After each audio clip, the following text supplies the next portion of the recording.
ये कैसे कि कॉर्पोरेट छोड़कर अचानक से रुचि जागी कि मुझे बुक लिखना है और बुक भी एक देश के सबसे बड़े राज्य के चीफ मिनिस्टर के ऊपर बुक लिखो। एक आध बार मठ में मिला उनसे, मठ को देखा उनको कैसे, ये मैं मुख्यमंत्री बनने से पहले बता रहा हूँ। मैंने कहा वहाँ पे क्या हो रहा है, एक आदमी आ रहा है, मेरी स्कॉलरशिप नहीं है, मेरा ये नहीं है, क्योंकि जैपनीज एंसेफेलाइटिस का टीका नहीं है, क्योंकि अस्पताल की हालत चरमरा रही है। मुलायम सरकार में, अखिलेश सरकार में, बाबा वहाँ बैठ गए और काम हो जा रहा है। तो वो जो था, ये तो अद्भुत व्यक्ति है। इसके बाद और ये सब सोचते सोचते वो मुख्यमंत्री बन गए।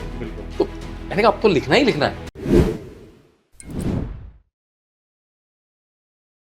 ये कैसे कि कॉर्पोरेट छोड़कर अचानक से रुचि जागी कि मुझे बुक लिखना है और बुक भी एक देश के सबसे बड़े राज्य के चीफ मिनिस्टर के ऊपर बुक लिखना, और कैसे आप? देखिए, मैं एकदम से कॉर्पोरेट नहीं छोड़ा। मैंने करीब 30 साल की उम्र में कॉर्पोरेट छोड़ा। 30 साल की उम्र में आप कम से कम 7-8 साल नौकरी कर चुके होते हैं। सीधे इंजीनियरिंग के बाद मैंने नौकरी करी और माँ सरस्वती की कृपा से मैं कॉर्पोरेट में काफी शेड्स पे जल्दी पहुंच गया। तो जब मैं नौकरी छोड़ी थी, मैं स्विट्जरलैंड में ज्यूरिख में नौकरी करता था, बैंक में, वहाँ के एक स्विट्जरलैंड के बैंक में करता था। मैं अपने दोस्तों से बोलता था मेरा स्विस बैंक अकाउंट है, क्योंकि मेरा सैलरी का अकाउंट वहीं हुआ करता था। क्रेडिट स्विस एक बैंक है वहाँ पे, उसमें काम करा करता था।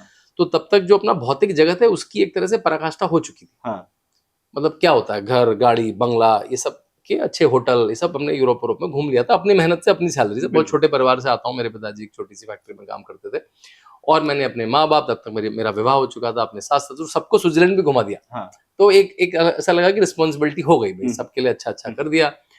तो और मैं नॉर्मली जो वीकेंड्स में कुछ तो सामाजिक कार्य करता था।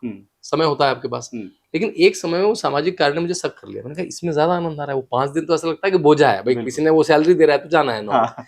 तो हम लगता है अगर अपने युक्ति है, दिमाग है, तो उसे कहीं और लगाएं। उसे इस व्यक्ति को पैसा कमाना, वो क्या पैसा कमा रहा है, हमें थोड़ी सैलरी दे रहा है उसको।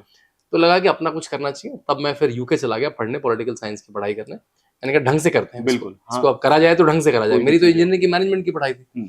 तो मैं करीब 30 साल की उम्र में पढ़ने गया, मास्टर्स करने, बिल्कुल प्रॉपर यूके गया। 1 साल मैंने मास्टर्स करा। मेरे साथ वहाँ बड़े वो बड़ा फेमस कॉलेज है, बड़े फेमस विद्यार्थी थे। उनमें से एक विद्यार्थी कोस्टारिका के प्रेसिडेंट बन गए, कोई वर्ल्ड बैंक में बन गए, कोई यूनिसेफ में बन गए। फिर वापस आया, मैंने बहुत सारी स्वयंसेवी संस्थाओं में काम किया। सीधे मैंने किताब नहीं लिख दिया। मैंने एनजीओ में काम करा, बड़ी यूनिसेफ में, वर्ल्ड बैंक में, नांदी फाउंडेशन में, सेंटर फॉर सिविल सोसाइटी में। फिर करीब 13-14 जब मोदी जी का कैंपेन शुरू हो चुका था, तब मैं बाबा रामदेव से जुड़ा और मैंने उनका कैंपेन, जो वो मोदी जी के लिए कैंपेन करते थे, अगर आपको याद हो, 2013-14 में उन्होंने बहुत जोर का कैंपेन किया। कई जगह पे तो रैलियां भी की, बिल्कुल बड़ी ऑलमोस्ट वो एक पॉलिटिकल रैली की तरह। उन्होंने कहा था कि मैं अपनी शिखा नहीं बांधूंगा जब तक नरेंद्र मोदी प्रधानमंत्री बन जाएगा, मैं पतंजलि वापस नहीं जाऊंगा जब तक। तो उनका जो भी ट्विटर पर लिखते थे, फेसबुक पर लिखते थे, वो मैंने टीम बनाई थी कि संत को किस तरह से एक सोशल मीडिया का बैकअप मिले, कि वो इतनी अच्छा काम कर रहे हैं, वो आवाज, वो 1 लाख लोगों से मिल रहे हैं, लेकिन आवाज 10 लाख लोगों तक पहुंचे, ऐसी। तो वहां से शुरू हुआ सामाजिक राजनीतिक काम। और फिर 16-17 में कुछ कार्यक्रम करे और 16 के आसपास मेरी एक आध किताब आई उत्तर प्रदेश की, जो बुरा हाल है उसके ऊपर, जो मायावती ने उनका बुरा हाल किया है, जो मुलायम ने बुरा हाल किया है। वो किताब चर्चित हुई। उसमें थोड़ा विवाद भी हुआ। मैंने अखिलेश के सारे घोटाले डाले उसमें। उसी समय मैंने जब किताब आई तो चुनाव कैंपेन शुरू हो चुका था 17 का। तो ऐसे ही जैसे मैं किसी शहर में पहुंचा, वहाँ योगी जी की रैली थी। मेरी रैली देखने की बहुत आदत है। मैं बहुत रैली, मैं कईयों 100 रैली देख चुका हूँ। मैं जाता हूँ रैली में खुद, थोड़ा ऐसा चुपचाप जाके। आम आदमी, उससे पता लगता है कि हो क्या रहा है वहां पे ना, जनता कैसे आ रही है, बुलाई गई है, आ रही है, क्या इंतु है, ताली बोली जा रही है कि ताली बज रही है। तो देखिए टीवी में तो उतना दिखता है, लेकिन इधर भी कुछ होता है और इधर भी कुछ होता है। साइड में चढ़ कौन रहा है, किसने माला पहनाई, किसने किसके पैर छूते, आपको पॉलिटिकल माहौल पता लगता है। तो मैं रैलियों में मेरी जाने की बहुत आदत है। मैंने राहुल गांधी से लेकर, सोनिया गांधी से लेकर, नरेंद्र मोदी से लेकर, योगी आदित्यनाथ की कई 100 रैली सबकी अटेंड करी। तो मैं रैली, मेरे जिस शहर में होता हूँ रैली होती है, तो मेरा सबसे बड़ा शौक है चलो रैली में ले चलो। तो मैं रैली अटेंड करी। इस व्यक्ति तो अद्भुत है, क्योंकि रैली में देखना और टीवी में सुनने में बहुत फर्क होता है। टीवी में अच्छे लगते थे, वो मजा आता था सुनने में। टीवी में आपको 10 मिनट 12 मिनट होता है, और रैली में पूरा उनका आना, चाल डाल, बोलना, लोगों से कनेक्ट करना। और फिर मैंने थोड़ा ट्रेस करा उनको। एक आध बार मठ में मिला उनसे, मठ को देखा उनको कैसे, एक वैसी आम आदमी की तरह, ज्यादा किसी की पहचान से फोन करा के नहीं, लेकिन बड़ा सहजता से मिल पाया। जिस तरह से वो मठ में कंडक्ट कर रहे थे, ऐसा ये व्यक्ति मुख्यमंत्री है। ये मैं मुख्यमंत्री बनने से पहले बता रहा हूँ। मैंने कहा वहां पे क्या हो रहा है, एक आदमी आ रहा है, मेरी स्कॉलरशिप नहीं है, मेरा ये नहीं है। मैंने कहा इनसे क्यों कह रहे हैं, आप मुख्यमंत्री से कहें।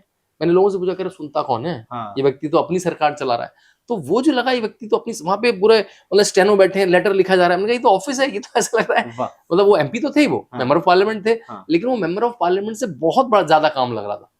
मतलब ऐसा है कि जैसे मतलब डीएम को कॉल लगाओ, भाई इनका काम है, इनको स्कॉलरशिप नहीं मिली, इनका केस क्यों नहीं लिखा गया, इनकी जमीन का क्या चल रहा है। और किसी ने नहीं सुना लेटर से, तो ऐसा हल्का सा बाबा का फोन जाता था, अच्छा अब लेटर से नहीं चुनेंगे, मतलब आना पड़ेगा। तो वो बिल्कुल। क्या करते थे, वो जाके धरना देना शुरू, धरना भी नहीं, बैठ जाते थे बस। वो बैठते तो 1000 लोग बैठ जाते। तो डीएम कहता था कि डीएम गंदा दिखेगा ना, और काम क्या है, स्कॉलरशिप नहीं मिली बच्चे, कोई काम ठेका पट्टा बहुत नहीं है, छोटा काम, छोटा नहीं है, तो उस आदमी के लिए तो बहुत बड़ा ना। हाँ, उसका उसके लिए। विधवा पेंशन नहीं मिल रही है उस बेचारे को, उसका तो जीवन ही उसी 2000 रुपए से चल रहा है। सही बात। तो उसके लिए अगर सोचो, एक मुख्यमंत्री एक विधवा पेंशन के लिए वहां 10,000 लोगों के लिए बैठ जा रहा है, क्योंकि जैपनीज एंसेफेलाइटिस का टीका नहीं है, क्योंकि अस्पताल की हालत चरमरा रही है मुलायम सरकार में, अखिलेश सरकार में, बाबा वहां बैठ गए और काम हो जा रहा है। तो वो जो था, ये तो अद्भुत व्यक्ति है। इसके बाद और ये सब सोचते सोचते वो मुख्यमंत्री बन गए। बिल्कुल। तो मैंने कहा अब तो लिखना ही लिखना है, मतलब मैं तो वैसे भी लिखने की सोच रहा था। हाँ। वो मुख्यमंत्री बनते ना बनते वो अलग बात है। हाँ। मैंने कहा अब तो मुझे कवर फेस भी मिल गया। बिल्कुल। अब तो फिर मेरा टाइटल भी होता, monk who became chief minister, एक साधु जो मुख्यमंत्री बन गया। लगातार जुड़े रहने के लिए आयुक्त को सब्सक्राइब जरूर करें।